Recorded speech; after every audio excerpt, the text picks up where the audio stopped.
अल्फ अल्लाह दिल रत्ता मेरा ते मैनू बेदी खबर ना काई। बे पढ़िया कुछ समझ न आवे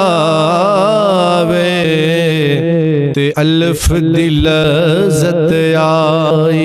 ऐन ते गैर दा फर्क न जाना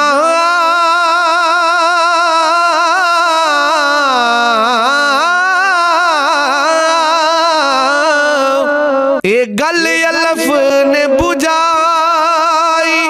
भुलिया कौल अलफ दे पूरे ते जेड़े दिल दी करन सफाई। भुलिया कौल अलफ